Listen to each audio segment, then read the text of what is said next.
ଶ୍ରଦ୍ଧା ଭରା ଜୟ ଗୁରୁ ନିବେଦନ କରୁଛି, କୃତଜ୍ଞତା ପ୍ରଦାନ କରୁଛି। ପରମ ଦୟାଳଙ୍କର ଶ୍ରୀପାଦ ପଙ୍କଜରେ ମୋର ଅନନ୍ତ କୋଟି ଭକ୍ତିପୂର୍ଣ୍ଣ ପ୍ରଣାମ ନିବେଦନ କରୁଛି। ଇଷ୍ଟ ପରିବାରର ପ୍ରତି ପ୍ରତ୍ୟେକଙ୍କ ଶ୍ରୀପାଦ ପଙ୍କଜରେ ମୋର ଯଥାଯୋଗ୍ୟ ଭକ୍ତି ଓ ପ୍ରଣାମ ନିବେଦନ କରୁଛି। ଆଜି ପ୍ରାତଃ କାଳରେ ପ୍ରତିଦିନ ଭଳି ଆଉ କିଛି ଦିନ ଗଲେ ଦିନ ପରେ ଦିନ, ମାସ ପରେ ମାସ ଅତିକ୍ରମ କରି ଦିନକୁ ଦିନ ଗୋବିନ୍ଦପୁର ସତ୍ସଙ୍ଗ, ଆବାସୀ ସତ୍ସଙ୍ଗ ଧାରା ଧୀରେ ଧୀରେ ଆଗକୁ ଗତି କରି ଚାଲିଛି। ସେହି କ୍ରମରେ ଆଜି 1668ତମ ଦିବସ ବୋଧେ ଲେଖା ହେଇଛି, 1668। ଆଜ୍ଞା ଆଜ୍ଞା ଆଜ୍ଞା ଆଜ୍ଞା, ଦିନ ପରେ ଦିନ, ମାସ ପରେ ମାସ, ବର୍ଷ ପରେ ବର୍ଷ ଅତିକ୍ରମ କରି ଆଜି 1668 ଦିନରେ ଉପନୀତ। ଏକରୁ ହିସାବ କଲେ ଏକ ଦିନ, 2 ଦିନ, 3 ଦିନ, 4 ଦିନ ଏମିତି କରି ଆଖି ପାଉନି। ଦୀର୍ଘ ଦିନ ଧରି ଅନବରତ ଭାବରେ এই ପ୍ରଭୁଙ୍କର ଲୀଳାକୁ ଉପସ୍ଥାପିତ କରାଇବା ପାଇଁ, ଜନମାନସରେ ପହଞ୍ଚେଇ ଦେବା ପାଇଁ ସେଦିନ ଯେଉଁ ଶପଥ ଗ୍ରହଣ କରାଯାଇଥିଲା, ଯେଉଁ ପ୍ରଚେଷ୍ଟା ଆରମ୍ଭ ହୋଇଥିଲା, ଏକ ପ୍ରତିକୂଳତାକୁ କେନ୍ଦ୍ର କରି କରୋନାର ସେ କରାଳ ଛାୟା ଯୋଉ ବ୍ୟାପି ଯାଇଥିଲା ଚତୁର୍ଦିଗରେ, ସେହି ପରିସ୍ଥିତିରେ ଆମର ସୃଷ୍ଟି ହୋଇଛି ଆମ ଭାରତ ବର୍ଷରେ এই ଅନଲାଇନ ସତ୍ସଙ୍ଗ। ଆଉ ବୋଧହୁଏ ଓଡ଼ିଶାରେ ପ୍ରଥମ କରି এই ଅନଲାଇନ ସତ୍ସଙ୍ଗର ଧାରା ସୁନ୍ଦର ଭାବରେ ଆରମ୍ଭ ହୋଇଥିଲା ଗୋବିନ୍ଦପୁର ସତ୍ସଙ୍ଗ କେନ୍ଦ୍ରକୁ କେନ୍ଦ୍ର କରି। ଯାହା ହଉ, ସେହି କ୍ରମରେ ଆଜି ଅନେକ ଦୂର ଅତିକ୍ରମ କରି ଅନବରତ ଭାବରେ, ନିରବିଚ୍ଛିନ୍ନ ଭାବରେ ଆଜି 1668 ଦିନରେ ଉପନୀତ। ଆଜିର এই ପ୍ରାତଃ କାଳରେ ପ୍ରିୟ ପରମକୁ ଆବାହନ କରି ଆଜି ଯେ ମଧୁର, ମହାନ, ଦିବ୍ୟ, ଭବ୍ୟ, ଅଲଭ୍ୟ କୋଟି ପୁଣ୍ୟ ଫଳେ ପ୍ରାପ୍ତ এই ମହାର୍ଘ ସତ୍ସଙ୍ଗ, এই ସତ୍ସଙ୍ଗରେ ଯୁକ୍ତ ହୋଇ ସତ୍ସଙ୍ଗକୁ ସୁନ୍ଦର ଭାବରେ ପରିଚାଳିତ କରୁଥିବା ସତ୍ସଙ୍ଗର ଆମର ଆଜି ପ୍ରାତଃ ସତ୍ସଙ୍ଗର ପରିଚାଳକ ତଥା ଶରତ ଭାଇ, ସତ୍ସଙ୍ଗରେ ଯୁକ୍ତ ହୋଇଥିବା ସମସ୍ତ ବିଜ୍ଞ, ପ୍ରାଜ୍ଞ, ଅଭିଜ୍ଞ, ବରିଷ୍ଠ, ବୟସ୍କ, ବର୍ଷିୟାନ, ଋତୁ ଦେବତା ମଣ୍ଡଳୀ, ଅଧୈର୍ଯ୍ୟ ଯାଜକ କର୍ମୀ ମଣ୍ଡଳୀ, ପ୍ରାଣର ଗୁରୁଭ୍ରାତା ମଣ୍ଡଳୀ, ଭକ୍ତିମତୀ ସ୍ନେହମୟୀ ଜନନୀ କୂଳ, ସତ୍ସଙ୍ଗ ପ୍ରେମୀ, ସତ୍ତା ପ୍ରେମୀ, ଜୀବନ ପ୍ରେମୀ ସମସ୍ତ ସଜ୍ଜନ ମଣ୍ଡଳୀ, ଛୋଟ ଛୋଟ ପିଲାଏ ସମସ୍ତଙ୍କୁ ମୁଁ ମୋର ଅନ୍ତର ଜୟ ଗୁରୁ ନିବେଦନ କରୁଛି।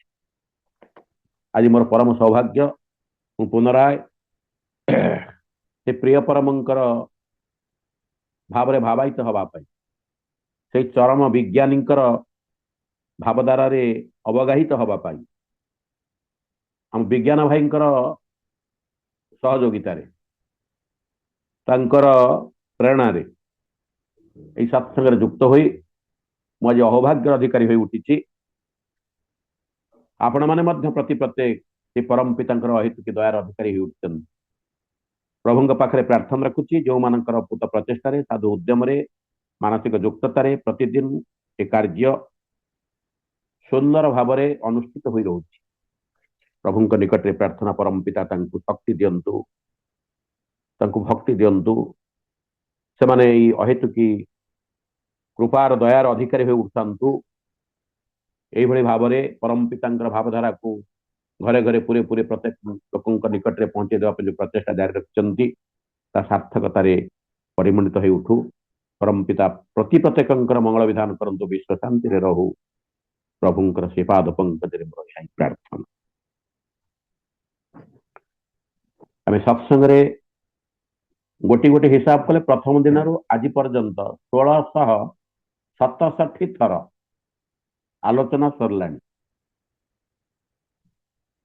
1667 ଥର ଆଲୋଚନା ସରିଲାଣି। ଯଦି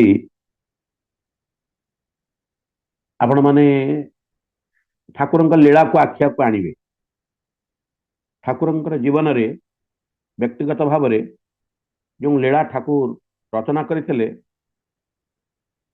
ତା ସବୁ ଯାକ ଧରା ଯାଇ ପାରି ନାହିଁ।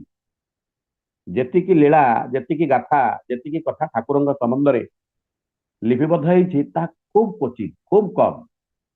ଆମର ନୃସିଂହ ତ୍ରିପାଠୀ ଦା ଗୋଟେ ବହି ବାହାର କରିଛନ୍ତି, ଆମର ପୁରୁଷୋତ୍ତମଙ୍କର କଥା ମଞ୍ଜୁଷା। ତା ଭିତରେ ଠାକୁରଙ୍କର ଲୀଳାର କଥା ଅନେକ ଭାବରେ ତୋଳି ଧରିଛନ୍ତି। ସେଥିରେ ସେ 160ଟି ଲୀଳାର କଥା ଘଟଣା ଅବତାରଣା କରିଛନ୍ତି। ଆଉ ବ୍ରଜଗୋପାଳ ଦତ୍ତରାୟ ଦା ଠାକୁରଙ୍କ ଜୀବନ ଲେଖିଛନ୍ତି, 3 ଖଣ୍ଡରେ ପ୍ରକାଶ ପାଇଛି। ସେଥିରେ ସେ ଅନେକ କିଛି ଲେଖିଛନ୍ତି, କିନ୍ତୁ ସେଥିରେ ମଧ୍ୟ 1668ଟା ଲୀଳା ନାହିଁ, ଘଟଣା ନାହିଁ, ଖୁବ୍ କମ୍ ଲେଖିଛନ୍ତି। କିନ୍ତୁ ପରବର୍ତ୍ତୀ ଅବସ୍ଥାରେ ଠାକୁରଙ୍କୁ କେନ୍ଦ୍ର କରି ପ୍ରତ୍ୟେକ ଭକ୍ତକୁ ନେଇ, ପ୍ରତ୍ୟେକଙ୍କୁ ନେଇ, ପ୍ରତ୍ୟେକଙ୍କ ଅନ୍ତରରେ, ପ୍ରତ୍ୟେକଙ୍କର ବାସ୍ତବ ଜୀବନରେ ଠାକୁର ଯେଉଁ ଲୀଳା ରଚନା କରି ଚାଲିଛନ୍ତି ତାହା ତାର ହିସାବ ନାହିଁ, ତାକୁ ହିସାବ କରି ହବନି। ସେଥିପାଇଁ ପରମ ପୂଜ୍ୟପାଦ ଦାଦା ସେଦିନ କହିଥିଲେ, ନିତ୍ୟ ତାର ଲୀଳା ଚାଲେ ଲୋକ ଲୋକାନ୍ତରେ, ଦେଖେ ସେହି ଭକ୍ତି ଯାର ଜାଗ୍ରତ ଅନ୍ତରେ। ଏ ଯୋଉ କଥାକୁ ଆମେ ଠାକୁରଙ୍କର ଅନେକ ସମୟରେ ଲୀଳା ବର୍ଣ୍ଣନା କରୁ, କଥା କହୁ। ଏସବୁ କଥାକୁ ଯିଏ କହନ୍ତି, ଜଣେ କୁହନ୍ତି ବା 2 ଜଣ କୁହନ୍ତି, ଆମେ ଅନେକ ଶୁଣୁ। ଏ ଶୁଣିଲା ପରେ ଆମମାନଙ୍କର ଅନ୍ତର ଭିତରେ ପ୍ରଭୁଙ୍କ ପ୍ରତି ଯେଉଁ ଶ୍ରଦ୍ଧା ଜନ୍ମେ, ଭକ୍ତି ଜନ୍ମେ, ଆନନ୍ଦ ବୋଧ ହୁଏ, ତାକୁ ଯଦି ଆମେ ମାନେ ଅନ୍ତର ଭିତରେ ଧରି ରଖି ନ ପାରୁ, ସାଇତି ରଖି ନ ପାରୁ, ତାହେଲେ ପ୍ରଭୁଙ୍କ ପ୍ରତି ଶ୍ରଦ୍ଧା ବା ଭକ୍ତି ଦୀର୍ଘ ଦିନ ସ୍ଥାୟୀ ହେଇ ରହିବ ନାହିଁ। ଆଉ ଏଥିପାଇଁ ଦରକାର ଆମମାନଙ୍କର ଗଭୀର ବିଶ୍ୱାସ, ଦୃଢ ବିଶ୍ୱାସ, ଅଟଳ ବିଶ୍ୱାସ। ଠାକୁର ଲୁଗା ଖଣ୍ଡେ ପିନ୍ଧିଛନ୍ତି, ପଇସାଟିଏ ପକେଇଛନ୍ତି, ଇଏ କଣ ସେଇ ଭଗବାନ ବିଶ୍ୱ ସ୍ରଷ୍ଟା? ଆଙ୍କଠାରୁ ସବୁ ସୃଷ୍ଟି ସମ୍ଭବ। ଏଇ କଥାକୁ ଯଦି ଇଏ କଣ ସତରେ ଭଗବାନ,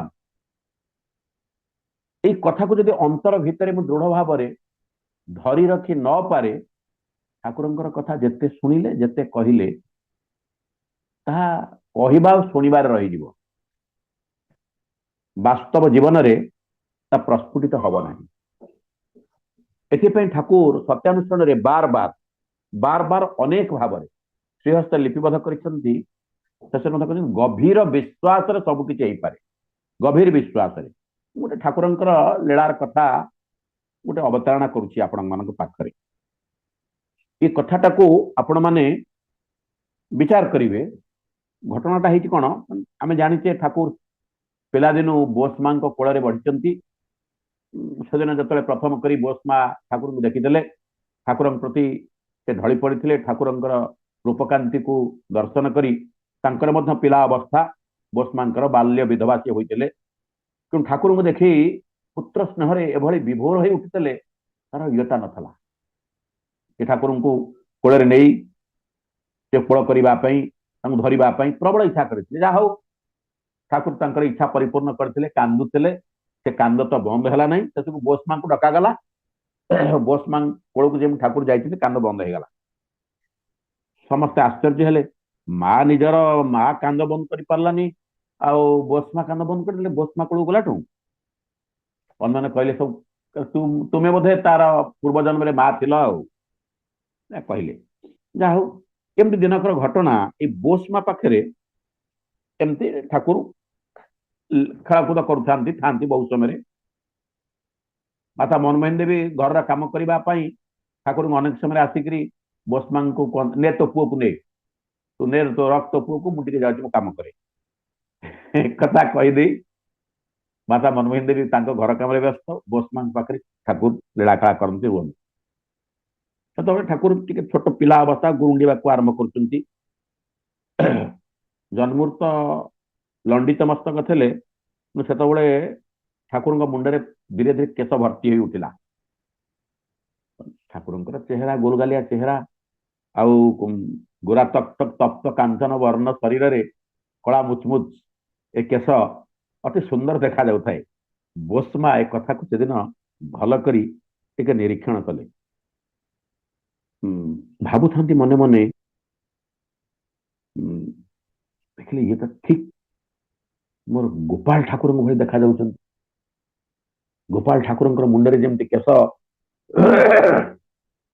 ଏ ସେଭଳି ଦୁଶୁଛନ୍ତି, ଅତି ଚମତ୍କାର ଦେଖାଯାଉଛି। ଏକଥା ଭାବି ସେ ସେଠୁ କହିଲେ, ମୁଁ କୃଷ୍ଣଙ୍କ ପରି ମୋ ପୁଅକୁ ସଜେଇଦେବି। ସେଠୁ ଚୂଡା ବାନ୍ଧିଦେଲେ ମୁଣ୍ଡକୁ, ସେଠୁ ସେ ବାଳା ଯାକ ସବୁ ଚୂଡା ବାନ୍ଧିଦେଲେ, ଫୁଲ ଦେଲେ, ସବୁ କରିଦେଲେ। ଆଉ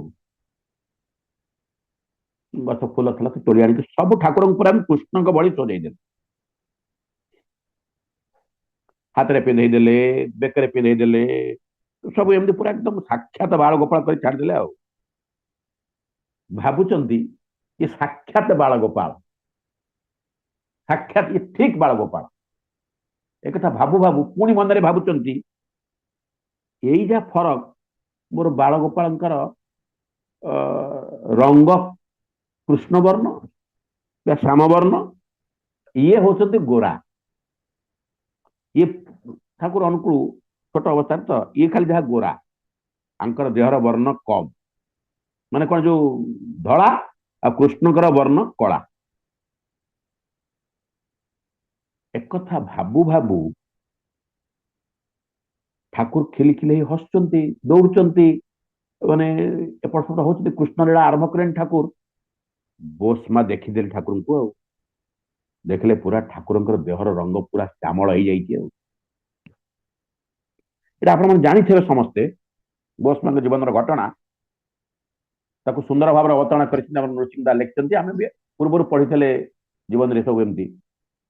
ଯେମିତି ମାନେ ବୋସ୍ମା ଠାକୁରଙ୍କୁ ଦେଖିଦେଲେ, ପୁରା ଦେହ ଶ୍ୟାମଳ ବର୍ଣ୍ଣ ହେଇଯାଇଛି ଠାକୁରଙ୍କର। ପୁରା ଏକଦମ ଭୟ ପଡିଗଲେ, ଆରେ ପୁରା ଗୋରା ତକ ତକ ପିଲାଟା କଳା କଣ ହେଇଗଲାଣି, ଭୟ ପାଇଗଲେ। ମାନେ ପୁରା ଠାକୁରଙ୍କୁ ଧରିକିରି ବାହାରକୁ ପଳେଇ ଆସିଲେ, ପୁରା ବାହାରକୁ ପଳେଇ ଆସିଲେ। ବାରଣ୍ଡାରେ ବସେଇ ଦେଇକିରି ତାଙ୍କ ପାଟି ପଡିଗଲା, ଡରରେ ପୁରା ମାନେ ଚିତ୍କାର କରି ଉଠିଲେ, ଚିତ୍କାର କରି ଉଠିଲେ। ପୁରା ମନମୋହନ ମା ମନମୋହିନଟାକୁ ଡାକିଲେ, ଆଉ ଦୌଡିଆ ଦୌଡିଆ, ଦିଦି ଦିଦି ଦିଦି ଦିଦି, ଦେଖିବ ଆସ ଦେଖିବ ଆସ, ତୋ ପୁଅର କଣ ହେଇଗଲା। ମନମୋହନ ଦେବୀ ଡାକ ଶୁଣିକି ଦୌଡି ଆଇଲେ। ପୁରା ଏକଦମ ପୁଅକୁ ଦେଖିକିରି ମାତା ମନମୋହିନ ଦେବୀ ବି ଆନନ୍ଦରେ ବିଭୋର। ମାନେ ପୁଅର ରୂପ ମାନେ ଆଜି ପୁରା ଏକଦମ ଦିବ୍ୟ ଦେଖାଯାଉଛି, ଫୁଲମାଳରେ ସଜା ହେଇଛି। ସୁଶୀଳା ବୋଷ ସଜେଇ ଦେଇଛି ଫୁଲକୁ, ମାନେ ଫୁଲ ଯେମିତି ପୁରା କୃଷ୍ଣବର୍ଣ୍ଣ, କୃଷ୍ଣ ଭାବରେ କରିଦେଇଛି। ଯାହା ହଉ, ପଚାରିଲା କଣ ହେଲା, ପୁଅକୁ ତ ଯେମିତି କୃଷ୍ଣ କରିଦେଇଛୁ, ଆଉ ଚିତ୍କାର କରି ଡାକିଲୁ କାହିଁକି, କଣ ହେଇଛି? ବୋସ୍ମା ସେତେବେଳେ କହୁଛନ୍ତି, ତମେ ଦେଖୁନ କି ଦିଦି, ତୁମର ଗୋରା ପିଲାଟା କେମିତି କଳା ହେଇଯାଇଛି। ଏକଥା ଶୁଣିକି ମାତା ମନମୋହିନ ଦେବୀ ତାଙ୍କ ପୁଅକୁ ନିରୀକ୍ଷଣ କଲେ। କେତେ ସମୟ ଦେଖିଲେ, ମାତା ମନମୋହିନ ଦେବୀ କିଛି ବୁଝିପାରୁନାହାନ୍ତି କଣ କହୁଛି କଳା ହେଇଛି ବୋଲି। କାହିଁ କିଛି ତ ନାହିଁ, ମୋ ପୁଅ ଯେମିତି ଥିଲା ସେମିତି ରଙ୍ଗ। ମା ଚାହିଁକିରି, ମା ପୁଅ ହସା ହସି ହଉଛନ୍ତି, ଠାକୁର ବି ହସୁଛନ୍ତି ମାଙ୍କୁ ଚାହିଁକିରି, ମା ବି ହସୁଛନ୍ତି ଠାକୁରଙ୍କୁ ଚାହିଁକିରି। ସେଠୁ ମାତା କହୁଛନ୍ତି, ଧେତ୍, କାହାକୁ? ସୁଶୀଳା ମାଙ୍କୁ, ବୋସ୍ ମାଙ୍କୁ। ପୁଅର ଯୋଉ କଥା, ସେ ପୁଅକୁ ନେଇ କେତେବେଳେ ଯେ କଣ କହୁ କାହା ପାଖରେ, ତା କିଛି ଠିକଣା ନାହିଁ। ମା ଦେଖି ପାରୁନାହାନ୍ତି କଳା ବୋଲି, ମାନେ ଚିନ୍ତା କରନ୍ତୁ। କିନ୍ତୁ ବୋସ୍ମା ଦେଖୁଛନ୍ତି ଠାକୁରଙ୍କର ବର୍ଣ୍ଣ ଶ୍ୟାମଳ ହେଇ ଉଠିଛି। ଏଥର ମାତା ମନମୋହିନ ଦେବୀ ହସି ହସି କହିଲେ, ରଖ ରଖ ତୋ ପୁଅକୁ ରଖ, ମୁଁ ଯାଉଛି, କିଛି ନାହିଁ, ପାଗେଳି କୋଠିକାର। ଏକଥା କହିଦେଇକିରି ମାତା ମନମୋହିନ ଦେବୀ ଗଲେ। ପୁଣି ଯେତେବେଳେ ବୋସ୍ମା ଠାକୁରଙ୍କୁ ଲୁହ ପୋଛିକିରି ଠାକୁରଙ୍କୁ ଅନାନ୍ତି, ଠାକୁର ଆଉ ଶ୍ୟାମଳ ବର୍ଣ୍ଣ ନାହାନ୍ତି, ପୂର୍ବ ଅବସ୍ଥାକୁ ଫେରି ଆସିଛନ୍ତି। ବୋସ୍ମା ପ୍ରକୃତିସ୍ଥ ହେଲେ, ଠାକୁରଙ୍କୁ କୋଳେଇ ନେଲେ। ମନେ ମନେ ଭାବୁଛନ୍ତି, ଇଏ ତାହେଲେ କିଏ? ଯାହା ଭାବୁଛି, ମୋ ମନରେ ଯୋଉ ଭାବନା ଆସୁଛି, ଏ ତ ସେଇଭଳି ରୂପ ଧାରଣ କରୁଛି। ଇଏ ତାହେଲେ କିଏ? ଇଏ କଣ ସତରେ ସେଇ ବାଳଗୋପାଳ? ଏମିତି ଅନେକ ପିଲାଦିନର ଘଟଣା ଅଛି। ଏ ଗୋଟିଏ ଘଟଣା ଆମେ ଶୁଣିଲେ, ଏ ଘଟଣା ଶୁଣିବା ପରେ ଆମ ମନରେ କି ବୋଧ ଜାଗ୍ରତ ହଉଛି, ଏଇଟା ସମସ୍ତେ ଭାବିବା କଥା। ଏ କଥା ସତ ନା ମିଛ? ସମସ୍ତେ ଅନ୍ତର ଦେଇ ବିଚାର କରନ୍ତୁ। ଯୋଉ ଘଟଣା ଲେଖା ଯାଇଛି ଠାକୁରଙ୍କର ଜୀବନୀରେ, ଠାକୁରଙ୍କର ବାଲ୍ୟଲୀଳା, ଏ ଘଟଣା ବୋଷମାଙ୍କ ପାଖରେ, ଠାକୁରଙ୍କ ପାଖରେ ଏ ଘଟଣା ସତ ନା ମିଛ? ପରବର୍ତ୍ତୀ ଅବସ୍ଥାରେ ମଣିଲାଲ ଚକ୍ରବର୍ତ୍ତୀ ଯେତେବେଳେ ଠାକୁରଙ୍କୁ ପଚାରୁ, ବୋଷମାଙ୍କୁ ପଚାରୁଛନ୍ତି, ବୋଷମା ସବୁ ଗୋଟି ଗୋଟି ସବୁ ଲୀଳା କହିଛନ୍ତି। ମଣିଲାଲ ଚକ୍ରବର୍ତ୍ତୀ ଲେଖି ରଖିଛନ୍ତି ସବୁ ଏସବୁ ଘଟଣା ସବୁ। ଠାକୁର ବି କହିଥିଲେ ବୋଷମାଙ୍କୁ, ଯେତେବେଳେ ହିମାୟତପୁର ଛାଡ଼ିଲେ, ଦେଓଘର ଆସିଲେ, ଦେଓଘର ଠାକୁର ଥରେ ବୋଷମାଙ୍କୁ କହୁଛନ୍ତି, ଅନେକ ଲୋକ ତୁମ ନିକଟକୁ ଆସିବେ, ମୋ ବିଷୟରେ ପଚାରିବେ, ପିଲାଦିନର କଥା ମଧ୍ୟ ପଚାରିବେ, ତୁମେ ଯାହା ସବୁ ଦେଖିଛ ଜାଣିଛ ସବୁ ଠିକ ଠିକ କହିବ। ଠାକୁର ମଧ୍ୟ ବୋଷମାଙ୍କୁ ଏ କଥା କହିଥିଲେ। ଏ ଘଟଣାଟି ଆମେ ଶୁଣିଲେ, ଏଥିରୁ ଆମମାନଙ୍କର କଣ ଧାରଣା ହଉଛି? ଯଦି ଆକୁ ଆମେ ଗପ ବୋଲି ଭାବିବା, ଗପ ହେଇ ରହିଯିବ। ଏମିତି କେତେ କଥା ଗପରେ ଲେଖା ଯାଉଛି। ଏହା ଯଦି ସତ୍ୟ, ଆମମାନଙ୍କର ବିଚାର ଉପରେ, ଆମମାନଙ୍କର ବୁଦ୍ଧିରେ ଏହା ଧରା ପଡିବ ତ? ଆମେ ଏହାର ଯୁକ୍ତି ଦେଇପାରିବା ତ? ଗୋରା ପ୍ରିୟାଟା କଳା ହେଇଗଲା, ପୁଣି ଗୋରା ହେଇଗଲା, ଏଟା କେମିତି ସମ୍ଭବ? ଅନେକ ଘଟଣା ଅଛି ଠାକୁରଙ୍କୁ ନେଇ, ଯାହା କଳ୍ପନାତୀତ, କଳ୍ପନାତୀତ। କେହି କେବେ ବିଚାର କରିପାରି ନାହାନ୍ତି, ଧରି ପାରି ନାହାନ୍ତି ଏ ପର୍ଯ୍ୟନ୍ତ। ଏ କଥାକୁ ଆମମାନଙ୍କ ଅନ୍ତର ଭିତରେ ସାଇତି ରଖିବାର ମୂଳଧନ ହଉଛି ବିଶ୍ୱାସ, ବିଶ୍ୱାସ, ବିଶ୍ୱାସ। ଠାକୁର ଏଥିପାଇଁ ସତ୍ୟାନୁଷ୍ଠାନ ବାରମ୍ବାର ଲେଖିଛନ୍ତି ବିଶ୍ୱାସ ଉପରେ ବହୁ କଥା। ଶେଷରେ ଲେଖିଛନ୍ତି ଗଭୀର ବିଶ୍ୱାସର ସବୁ କିଛି ହେଇପାରେ। ଯଦି ବିଶ୍ୱାସ ନ କରିବା, ଏଇ ଯେ ମୋର ଜୀବନର ସ୍ୱାମୀ, ପ୍ରିୟ ପରମ ପୁରୁଷୋତ୍ତମ, ତାହେଲେ ସେ ମୋ ଅନ୍ତର ଭିତରେ ସାଇତା ହେଇ ରହିପାରିବେ ନାହିଁ। ସେଥିପାଇଁ ଠାକୁର ଲେଖିଲେ, ତୁମେ ଯଦି ବିଶ୍ୱାସ କର ଠାକୁର ଅନ୍ତର୍ଯାମୀ ବୋଲି, ତାହେଲେ ତୁମେ ଆଦୌ କୁକାର୍ଯ୍ୟ କରିପାରିବ ନାହିଁ।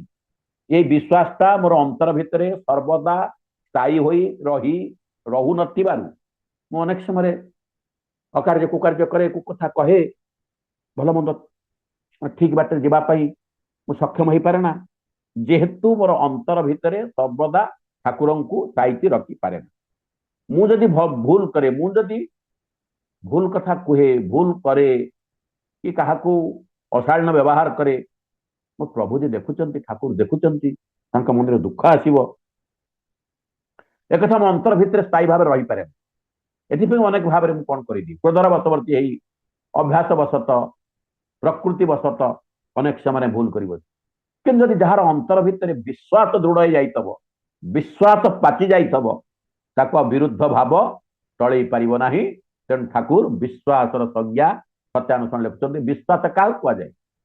ଯେଉଁ ଭାବ ବିରୁଦ୍ଧ ଭାବ ଦ୍ୱାରା କିଏ ଯୁକ୍ତି କରିବା ଆସିକରି ଠାକୁର ସେମିତି ଆସିଛନ୍ତି, ତମ ଠାକୁର କଳା ହେଇଗଲେ, ଗୋରା ହେଇଗଲେ, ଏଟା ସବୁ ଅବାସ୍ତବ କଥା କହୁଛ, ରଖ, ତମ ମୁଣ୍ଡର ଏଇଟା ତମ ମନର ଭ୍ରମ ଧାରଣା। ଯେମିତି ଭୂତ କଥା ସବୁ ଦଉଛି, ସବୁ ଟିଭିରେ କହୁଛନ୍ତି, ଏଟା ସବୁ ତମ ମନର ବାଚାଳତା, ଅନେକ କହୁଛନ୍ତି। ସେମିତି ଯଦି କିଏ କହେ ସତ କଥା, ତ ଠାକୁର ତ ସବୁବେଳେ ଆମେ ଦେଖୁଛେ ଗୋରା ଚେହେରା ଶରୀରରେ ବସିଛନ୍ତି, ବିଗ୍ରହ ଠାରୁ ଆରମ୍ଭ କରି ସବୁଆଡେ କଳା କେମିତି ହେବେ? ଇଏ ବୋଧେ ବୋଷମାଙ୍କର ମନର ଭ୍ରମ ହେଇପାରେ, ବୋଷମାଙ୍କର ମନର ଭ୍ରମ। ତେଣୁ ଆମେ ମାନେ ଘଟଣାକୁ ଯଦି ସେଇ ଭ୍ରମ ବୋଲି ଧରିବା, ଭାବିବା, ଆମ ଅନ୍ତର ଭିତରେ ପ୍ରଭୁଙ୍କର ସ୍ଥାନ ନାହିଁ। ପ୍ରଭୁ ମୋର ଅନ୍ତର ଭିତରେ ରହିପାରିବେ ନାହିଁ, ମୋର ବିଶ୍ୱାସ ନାହିଁ। ସେଥିପାଇଁ ସହଜ ଭାବରେ କୁହାଯାଇଛି, ବିଶ୍ୱାସ ମିଳେଇ ହରି ତର୍କେ ବହୁ। ଆଉ ଅନ୍ତର ଭିତରେ ବିଶ୍ୱାସକୁ ଦୃଢ କରିବା ପାଇଁ, ସ୍ଥାୟୀ କରିବା ପାଇଁ, ଅଟଳ କରିବା ପାଇଁ କଣ ଦରକାର? ସଦ୍ଗୁରୁ, ସତନାମ, ସତ୍ସଙ୍ଗ। ଏଥିପାଇଁ ପ୍ରାର୍ଥନା କରୁ ଆପଣଙ୍କ ପ୍ରତି, ଆପଣଙ୍କ ପାଇଁ, ଆପଣଙ୍କୁ ମୁଁ ଭଲ ପାଇବା ପାଇଁ ମୋର ଅନ୍ତର ଭିତରେ ଯେଉଁ ଭକ୍ତି ଦରକାର, ଯେଉଁ ଶ୍ରଦ୍ଧା ଦରକାର, ସେ ଯେଉଁ ବିଶ୍ୱାସ ଦରକାର, ତାକୁ ଆପଣ ଦୟାକରି ଜାଗ୍ରତ କରନ୍ତୁ। ଆଉ ଏଇଟା ଅନ୍ତର ଭିତରେ ଜାଗ୍ରତ ହୁଏ ଏଇ ସତ୍ସଙ୍ଗ ମାଧ୍ୟମରେ, ସାଧୁସଙ୍ଗ ମାଧ୍ୟମରେ, ସେଥିପାଇଁ ଆମର ପ୍ରାର୍ଥନା ଭିତରେ ଅଛି ବାର ବାର ଯୋଡ଼ କର ସବିନୟ କରୁ ପୁକାର ସାଧ ସଙ୍ଗ ମୋହି ଦେଉନି ମତେ ସାଧୁ ସଙ୍ଗ ଦିଅନ୍ତୁ ଯାହାର ସଙ୍ଗ ପାଇଲେ ମୁଁ ଆପଣଙ୍କ ପ୍ରତି ମୋର ବିଶ୍ୱାସ ଅଟଳ ହେଇ ଉଠିବ ଦୃଢ ହେଇ ଉଠିବ ମୋର ବିରୁଦ୍ଧ ଭାବ ମୋର ଆଉ କିଛି କରିପାରିବ ନାହିଁ ଏଥିପାଇଁ ତ ସତ୍ସଙ୍ଗ ଏଥିପାଇଁ ତ ଆମେ ସତ୍ସଙ୍ଗରେ ଯୁକ୍ତ ଏଥିପାଇଁ ଠାକୁରଙ୍କ ଲୀଳା ଖେଳା ଠାକୁରଙ୍କର ଲୀଳା ଠାକୁରଙ୍କର ଭକ୍ତଙ୍କୁ ନେଇକରି ଯେତେ ସବୁ କଥା ଆମେ ଆଲୋଚନା କରୁ ପର୍ଯ୍ୟାଲୋଚନା କରୁ ଏ ବିଶ୍ୱାସ ପାଇଁ ଏ ବିଶ୍ୱାସ ଶବ୍ଦଟାର ଅର୍ଥ ଅତି ମହାନ ଯଦି ଆପଣମାନେ ବିଶ୍ୱାସ କାହାକୁ କହନ୍ତି ଠାକୁର ତ ସୁନ୍ଦର ଭାବରେ ସଂଜ୍ଞା ଦେଲେ ଯଦି ଆଭିଧାନିକ ଅର୍ଥରେ ଦେଖିବେ ବି ଉପସର୍ଗ ଆମର ପ୍ରବେଶ ସଂସ୍କୃତ ବିଶେଷ ଶବ୍ଦର ବିଷୟ ମାନେ ଅଧିକରଣ ଯୁକ୍ତ ବିଶ୍ୱାସ ଶବ୍ଦ ସୃଷ୍ଟି ହେଇଛି ଯାହାର ଅର୍ଥ ଭଲ କରି ଆପଣମାନେ ଶୁଣନ୍ତୁ ବିଶ୍ୱାସ କାହାକୁ କୁହାଯାଏ ଏଇ ଭାବ ମୋ ଅନ୍ତର ଭିତରେ ସ୍ଥାୟୀ ହୋଇ ରହିଲେ ମୁଁ କେବେ ଠାକୁରଙ୍କୁ ଭୁଲି ପାରିବି ନାହିଁ ଛାଡ଼ି ପାରିବି ନାହିଁ ମୋର ଅନ୍ତର ଭିତରୁ ମୋର ଅନ୍ତର ମନ୍ଦିରରୁ ଠାକୁର ଯିବେ ନାହିଁ ବିଶ୍ୱାସର ଅର୍ଥ ଠାକୁର ବୁଝେଇଲେ ଠାକୁର ଲେଖିଛନ୍ତି ଠାକୁରଙ୍କ ଦର୍ଶନ ଭିତରେ ଠାକୁର ଯାହା ଲେଖିଛନ୍ତି ତାହାର ସହଜ ସରଳ ଅର୍ଥ କ'ଣ ବିଶ୍ୱାସର ଅର୍ଥ अस्तित्व जहाँ प्रवेश करे विश्वास अर्थ अस्तित्व को जहाँ पुष्ट करे ये सब हूँ आभिधानिक अर्थ माने क्यों विश्वास क्या कहती आम ताकू जदि मूलधन करवा प्रभु को आम भूलवा ना अबाट को जीवा ना आज दीपीवार डकरा जो डकरा दिखाई इष्ट को भूलबार प्रभु प्रति विश्वास न आसबार भल पाइबा सृष्टि न हबार अनेक लोक प्रभु दूर को चल जाइए दूरे रोचंती किंतु विश्वास जदि थे अंतर भीतर जाग्रत हुए से किए प्रभु को छाड़ी पारे ना विश्वास अर्थ आम जानिले अस्तित्व जहाँ प्रवेश कर जाए अस्तित्व को जहाँ परिपुष्ट करे विद्यमानतार संस्थिति को जहाँ पुष्ट करे ठाकुर भाषा आविधानिक अर्थ ये विशेष भावे रहिबा जहाँ द्वारा हुए ताहा होछि विश्वास व्यष्टि चैतन्य रे प्रत्येकंकर चेतना भितरे प्रवेश करी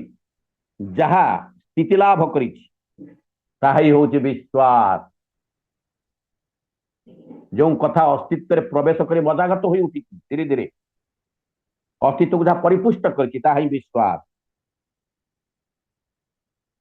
प्रत्येक व्यक्तिगत चेतना भीतर आम चेतना भीतर प्रवेश करी जहाँ स्थिति लाभ कर ही विश्वास विश्वास आमर साधारण डिक्शनरी अर्थ प्रत्यय आस्था निर्भर आशा धारणा इत्यादि इत्यादि इत्यादि इत्यादि ठाकुर कहते ठाकुर तो लिखिले जो भाव विरुद्ध भाव द्वारा आहत अभिभूत हुए ना ताही विश्वास सत्यानुसरण तार कितनी सुंदर कथा ठाकुर ताकू योगाचार्य श्री बड़दा इंग्लिश लेक्चर कौन ताकू the conception that can't be affected और overwhelmed by contradictory conception is faith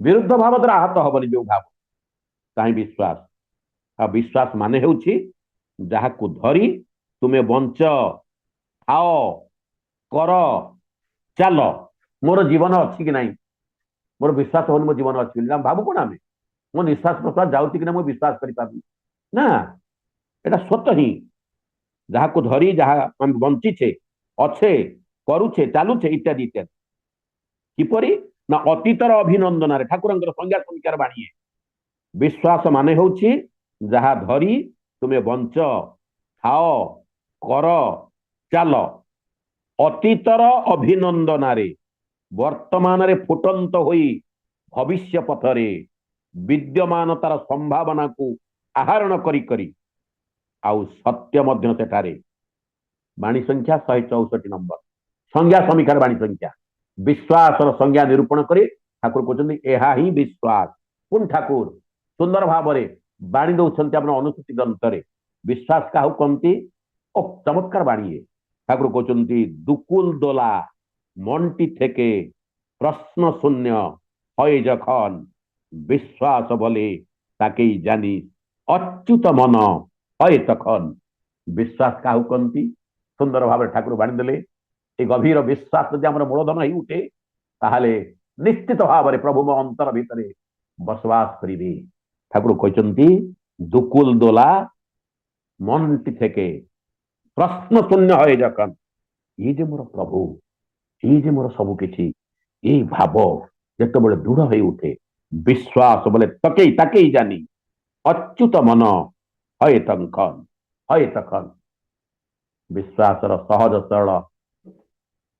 ସରଳ ଅର୍ଥ ହଉଛି ବିଶ୍ୱାସ ମାନେ ସମ୍ପୂର୍ଣ୍ଣ ଭାବରେ ପ୍ରଶ୍ନ ଶୂନ୍ୟ ହୋଇ ଉଠିବା। এই প্রশ্ন শূন্য প্রশ্ন তোমার অস্ত যাও যুক্তি যাও সরে তোমার ব্রত করবি পালন মরণ শব্দ করে এই ভাবে ভাবায়িত হয়ে উঠিবা। প্রভু যে মোর কাଳ କାଳର ଥିଲେ ଅଛନ୍ତି ଥିବେ, এই ବିଶ୍ୱାସ ଦୃଢ଼ୀଭୂତ ହେଲେ ଅନ୍ତର ଭିତରୁ ମୋର ପ୍ରଭୁ ଯିବେ ନାହିଁ, ରହିବେ। ମୁଁ ତାଙ୍କୁ ନେଇ ମୋର ଜୀବନକୁ ଅତିବାହିତ କରିବି। ତାହା ଦ୍ୱାରା ମୋର ଚଳନୀ ଚିନ୍ତା ଚେତନା ସବୁ କିଛି ପ୍ରଭୁମୟ ହେଇ ଉଠିବ। ମତେ ଦେଖି ହଜାର ହଜାର ଲୋକ ସତ ହେଇ ଉଠିବେ। তুই যদি সৎ হও, তুই যদি প্রভুময় হও, তুই যদি গুরুময় হও, তোতে দেখি হাজার হাজার লোক সৎ হয়ে উঠিবে। আর তু যদি অবিশ্বাসী হও, তু যদি গুরুଙ୍କୁ দূরেই দଉ, তু যদি ତୋ ପଥରେ ଠିକ ଭାବେ ଚାଲି ନ ପାରୁ, ତତେ ଧରି ଅଛନ୍ତି ସେମାନେ ସେମାନେ ହଇବେ ପାଙ୍କା। ଠାକୁର କହୁଛନ୍ତି ତୁ ଯଦି ସତ ହଉ ତୋର ଦେଖା ଦେଖି ହଜାର ହଜାର ଲୋକ ସତ ହେଇବେ। ଆଉ ତୁ ଯଦି ଅସତ ହଉ, ତୋର ଦୁର୍ଦ୍ଦଶାରେ ସମବେଦନା ପ୍ରକାଶ କରିବା ପାଇଁ କେହି ରହିବେ ନାହିଁ। କାରଣ ତୁ ଅସତ ହୋଇ ଗୁରୁ ତ୍ୟାଗୀ ହୋଇ ଗୁରୁଙ୍କୁ ଦୂରେଇ ଦେଇ ତୋର ଚତୁର୍ଦିଗକୁ ଅବିଶ୍ୱାସୀ କରି ତୋଳିଛୁ, ଅସତ କରି ତୋଳିଛୁ। ଆସନ୍ତୁ ଆମେ ପ୍ରତ୍ୟେକ ସେ ଗୁରୁମୟ ହେଇ ଉଠିବା ପାଇଁ ଗଭୀର ବିଶ୍ୱାସକୁ ଅନ୍ତର ଭିତରେ ସ୍ଥାପନ କରିବା। ଏଥିପାଇଁ এই ସତ୍ସଙ୍ଗର ଡକରା। ଶେଷରେ ସମସ୍ତଙ୍କର ମଙ୍ଗଳ କାମନା କରି ଯେଉଁମାନଙ୍କ ପ୍ରଚେଷ୍ଟାରେ ସତ୍ସଙ୍ଗ ପରିଚାଳିତ ହେଇ ଚାଲିଛି ସେମାନଙ୍କର ସର୍ବୋପରି ଆମ ପ୍ରତ୍ୟେକଙ୍କର ମଙ୍ଗଳ କାମନା କରି ବିଶ୍ୱର ମଙ୍ଗଳ କାମନା କରି ବକ୍ତବ୍ୟ ସାଙ୍ଗ କରୁଛି। ଜୟ ଗୁରୁ। ଜୟ ଗୁରୁ ଆଜ୍ଞା, ଜୟ ଗୁରୁ। ଜୟ ଗୁରୁ, ଜୟ ଗୁରୁ, ଜୟ ଗୁରୁ। କଣ ବା କହିବି, ବାସ୍ତବରେ ନିଗୁଡ